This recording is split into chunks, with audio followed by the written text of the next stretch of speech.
hello प्रथमे आह्वान को ग्रहण उपस्थित सम्मान्य मुख्य अतिथि श्रीयुक्त सुरेंद्रनाथ नायक महाशय vice chairman state planning board government of Odisha तांको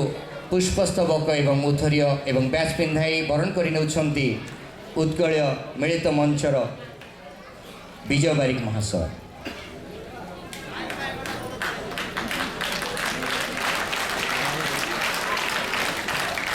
वर्तमान अनुरोध करी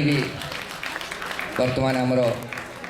उत्कल मिलित मंचर विजय बारिक महाशय वर्तमान उत्तर दे बैच पिंधाई एवं प्रवासी ओडिया भाई मानकर समस्त भल पाइबा ये पुष्पस्तबक मध्य आम मैंने उजाड़ी देचु आम वरण कर एणु आपण मैंने आउ थे जोरे करताल दे अभिनंदन जन वर्तमान आम गहन आसी उपस्थित होती आमर गोपाल दलपति महाशय मैनेजिंग डायरेक्टर WIL तांको अनुरोध करी मंच को आसवाई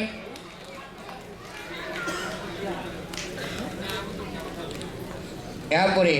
मु अनुरोध कर उत्कल मिलित मंचर शिक्षा सेल चेयरमैन श्रीयुक्त